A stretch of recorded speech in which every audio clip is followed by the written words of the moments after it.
The Apollo University, University of Leicester, 35 lakhs fees for 3-year BTech CSE UK.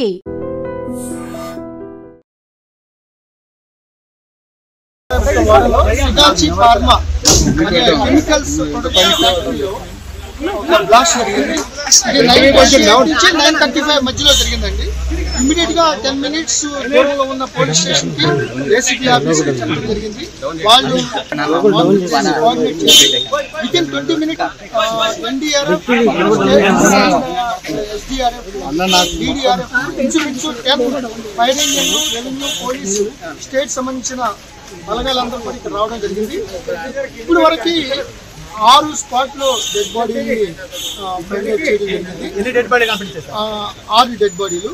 అట్లాగే hospital, Pranav hospital Chandanagar లో 2 while under going treatment ఇద్దరు చనిపోయారు.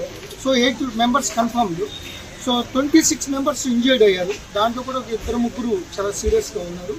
So వాళ్ళు immediate గా medical team కానీ అంబులెన్స్లు కానీ ప్రభుత్వ పరంగా ఇమీడియట్ గా వాళ్ళ మీద అన్ని జాగ్రత్తలు తీసుకుంటున్నారు. మొత్తం ఎంటైర్ అడ్మినిస్ట్రేషన్ ఇక్కడే ఉంది. యాక్చువల్ గా 150 మంది చెప్తున్నారు, బట్ ఆ ఏరియాలో 90 మంది చెప్తున్నారు. బట్ ఇప్పుడు వరకు 8 డెడ్ బాడీస్, 26 మంది ఇంజర్డ్. ఇంకొక చిన్న బ్లాక్ ఏదైతే రియాక్టర్ దగ్గర ఉన్న ఆ ప్రెషర్ కి ఎయిర్ హ్యాండ్లింగ్ దాంట్లో ఏదైతే ప్రమాదం జరిగిందో దాని పక్కన ఇంకా దట్ ఫైరింగ్ ఇంకా అది నడుస్తుందా ఉందన్నమాట. ఇంకా అది సెగలు వస్తున్నాయి. సో ఈ యొక్క ఎన్డీఆర్ఎఫ్, ఎస్డీఆర్ఎఫ్, డిడిఆర్ఎఫ్ కంటిన్యూస్ గా ఆపడానికి ప్రయత్నిస్తారు. అదైతే కానీ మనకి అవన్నీ కూడా వెరిఫై చేస్తారు కంపెనీ వాళ్ళు, రెవెన్యూ ఆఫీషియల్స్, కలెక్టర్ గారు, ఎస్పీ గారు. చెప్పిన దాని ప్రకారం 150 మంది పనిచేసాక 90 మంది ఉన్నారని చెప్పారు. ఇప్పుడు 14 మంది క్షతగాత్రులు, 26 మంది క్షతగాత్రులు ఉన్నారు. మిగతా వాళ్ళ పరిస్థితి ఎవరు కనపడలేదు. కొంతమంది ఈ యొక్క యాక్చువల్ గా ఈ వైబ్రేషన్ కి ఈ ఏదైతే ఈ విస్ఫోటన జరిగినప్పుడు ఆల్మోస్ట్ పాసిమైలారం ఎంటర్ ఒక 5-6 kilometers వరకు ఈ వైబ్రేషన్ కనబడుతుంది. సో దానికి చాలా మంది పక్క నుంచి పారిపోయారు. సో మాకు ఇప్పుడు వరకు ఉన్న దాంట్లో ఇంకొక వేర్ హౌసింగ్ పక్కన ఒక 10 members ఉన్నారు అన్నట్టుగా వాళ్ళు చెప్తారు కంపెనీ వాళ్ళు. అదంతా కూడా ఇమీడియట్ గా అదంతా ఫైర్ ఆగిపోయిన తర్వాత కానీ అవన్నీ కూడా మీరు పటాన్ చెరుకు సమీపంలో, అది కూడా ఒక పారిశ్రామిక వాళ్ళు కెమికల్ ఫ్యాక్టరీలో ఈ రోజు పొద్దున ఒక భారీ పేలుడైతే సంభవించింది. రియాక్టర్ పేలిపోవడంతో చాలా పెద్ద ఎత్తున, కెమికల్ ఫ్యాక్టరీ కూడా కావడంతో మంటలైతే పెద్ద ఎత్తున చెలరేగుతున్నాయి. మార్నింగ్ షిఫ్ట్ కోసం చాలా మంది కార్మికులు ఈ రోజు పొద్దున పనికి వెళ్లారు. ఆ టైంలోనే ఇంత పెద్ద ఎత్తున పేలుడు సంభవించడంతో భారీ స్థాయిలో అక్కడ ఉన్నటువంటి షిఫ్ట్ లో ఉన్నటువంటి వాళ్ళు చాలా మంది కూడా ఒక 100 మీటర్లు ఎగిరి పడ్డట్టుగా మనకు స్పష్టంగా కనిపిస్తోంది. అట్లాగే దట్టమైన పొగ కావచ్చు, మంటలు కావచ్చు, ఇంకా కూడా పెద్ద ఎత్తున అక్కడ స్ప్రెడ్ అవుతున్న పరిస్థితి కనిపిస్తోంది. ఇంకోటి, అది కెమికల్ ఫ్యాక్టరీ కాబట్టి ఘాటైన వాసన చుట్టుపక్కల కూడా పూర్తిగా స్ప్రెడ్ అయింది. అండ్ ఈ రెస్క్యూ ఆపరేషన్ కోసం కూడా పెద్ద ఎత్తున ఇన్ఫర్మేషన్ రాగానే రెస్క్యూ ఆపరేషన్ కి సంబంధించి డిఆర్ఎఫ్ టీం కావచ్చు, ఫైర్ ఇంజన్లు కావచ్చు, పోలీస్ వ్యవస్థ కావచ్చు పెద్ద ఎత్తున చేరుకుని అక్కడ రెస్క్యూ ఆపరేషన్ చేయడానికి కూడా ప్రయత్నాలు అయితే జరుగుతున్నాయి.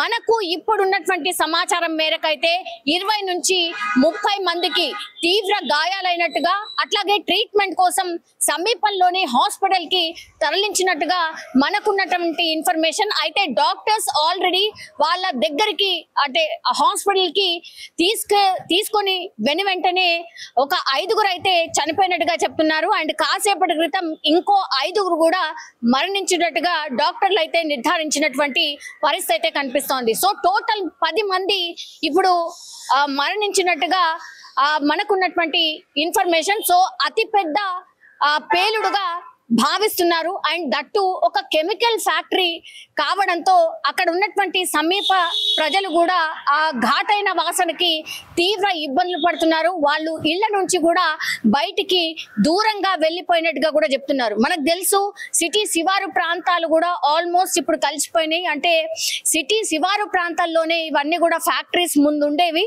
కానీ ఇప్పుడు ఆ సిటీ అంతా కూడా స్ప్రెడ్ అయిపోయింది. శివారు ప్రాంతాలు కూడా స్ప్రెడ్ అయిపోయాయి కాబట్టి నివాస ప్రాంతాలు ప్రాంతాలు పారిశ్రామిక ప్రాంతాలన్నీ కూడా కలిసిపోయి అక్కడ విపరీతమైనటువంటి ఈ వాసన కావచ్చు, దాంతో కూడా రోగాలు కావచ్చు విపరీతంగా స్ప్రెడ్ అవుతున్న వార్తలు చాలా రోజుల నుంచి కూడా వింటూ ఉన్నాం. ఇప్పుడు నివాస ప్రాంతాల మధ్యలోనే ఇప్పుడు ఈ పారిశ్రామిక సంబంధించిన ఫ్యాక్టరీస్ ఉండడం వల్ల కూడా ఇట్లాంటి ఇన్సిడెంట్ జరిగినప్పుడు మాత్రం చాలా మంది ప్రజలు ఇబ్బంది పడుతున్నారు. ఇప్పుడు అక్కడ కూడా అదే జరుగుతోంది. సియాచి ఫ్యాక్టరీ ఇది కెమికల్ ఫ్యాక్టరీ కావడంతో కెమికల్స్ పెద్ద ఎత్తున నిల్వ ఉండడం, కార్మికులు కూడా పెద్ద ఎత్తున మార్నింగ్ షిఫ్ట్ కు వెళ్ళడం. ఇప్పటికైతే మనకున్నటువంటి సమాచారం ప్రకారం అయితే లోపల ఒక 50 నుంచి 60 మంది ఈ రోజు మార్నింగ్ షిఫ్ట్ కి వెళ్ళినట్టుగా కూడా చెప్తున్నారు. సో అందులో 20 మంది తీవ్ర గాయాలు కావడం, అందులో 10 మంది చనిపోయినట్టుగా కూడా చెప్తున్నారు. ఇంకో 10 మందిని హుటాహుటిన హాస్పిటల్ కి తరలించి ట్రీట్మెంట్ కూడా కొనసాగుతున్నటువంటి పరిస్థితి. వాళ్ళ పరిస్థితి కూడా చాలా విషమంగా ఉన్నటువంటి మనకైతే అందుతున్నటువంటి సమాచారం. కానీ లోపల ఇంకెంత మంది ఉన్నారు మరి? 40 మంది, ఇంకా 40 మంది అంటే పొద్దున షిఫ్ట్ 60 మంది ఉండుంటే ఇంకా 40 మంది ఎక్కడ? 40 మంది పరిస్థితి ఏంటి?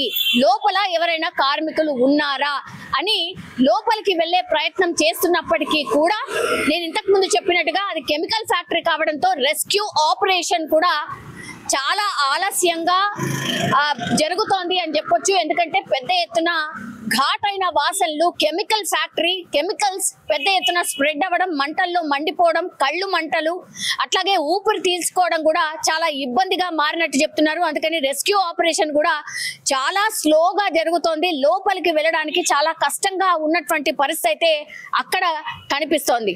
సో ఎవరు కూడా ఊహించి ఉంటారు ఇంత పెద్ద ఎత్తున మంటలు చెలరేగడం, భారీగా పేలుడు జరగడం, మంటలు యాజ్ వెల్ యాజ్ మంటలను చల్లార్చిన కొద్దిగా అక్కడ పెద్ద ఎత్తున పొగ కూడా స్ప్రెడ్ అవుతోంది. ఈ రెస్క్యూకి సంబంధించిన టీం చేరుకోవడానికి కూడా కొంత సమయం పట్టింది. 4-5 ఫైర్ ఇంజన్లతోని ఇప్పుడు మంటలు ఆర్పే ప్రయత్నం అయితే కొనసాగుతోంది. కెమికల్స్ పెద్ద ఎత్తున మండుతున్నాయి కాబట్టి మండే తత్వం ఉన్నటువంటి కెమికల్ ఫ్యాక్టరీ కావడంతో కూడా మంటలు అదుపులోకి రావట్లేదు. అందుకని 5 ఫైర్ ఇంజన్లతోని మంటలు ఆర్పే ప్రయత్నం పెద్ద ఎత్తున జరుగుతోంది. సో చూడాలి, దీనికి సంబంధించిన ఇన్ఫర్మేషన్ కూడా ఇంకా అందే అవకాశం కనిపిస్తోంది. ప్రస్తుతం అయితే మనకున్నటువంటి ఇన్ఫర్మేషన్ ప్రకారం అయితే 10 మంది ఆల్రెడీ చనిపోయినరు, ఇంకో 10 మంది క్రిటికల్ పొజిషన్ లో ఉన్నటువంటి పరిస్థితి ఉంది. అలాగే లోపల ఇంకొంత మంది చిక్కుకున్నట్టుగా కూడా చెప్తున్నారు.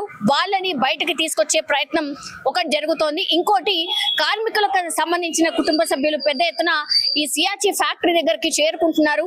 మా వాళ్ళ పరిస్థితి ఏంటి, మా వాళ్ళు లోపల ఉండిపోయినరు, బయట లేరు అన్నటువంటి మాట కూడా చెప్తున్నారు. పెద్ద ఎత్తున గాయాలయ్యాయి, కాళ్ళు, చేతులు, అట్లాగే కడుపు, ఇవన్నీ కూడా అంటే పూర్తిగా కాలిపోయిన కొంతమంది పరిస్థితి అత్యంత దారుణంగా ఉంది.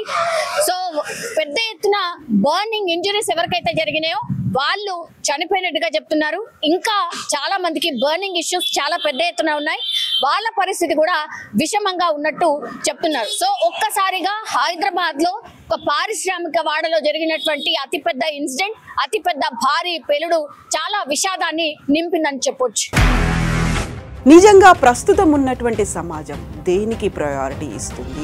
ఆర్థిక సంబంధాల చుట్టూ మాత్రమే తిరుగుతుంది. మళ్ళీ ఎన్నికలంగానే చాలా విరక్తి కలుగుతాం. మంచి అనిపిస్తుంది కదా, లేడీస్ కూడా ఛాలెంజింగ్ జాబ్స్ చేసినప్పుడు చాలా బాగుంటది. ట్రాఫిక్ అసిస్టెంట్స్ గా నియమించిన ట్రాన్స్జెండర్స్ అందరితో సాల్యూట్ చేయించుకుంటున్నారు. ఫుడ్ డెలివరీ ఇవ్వటానికి వెళ్ళినటువంటి డెలివరీ బాయ్ అనిల్ పై కళ్ళ ముందు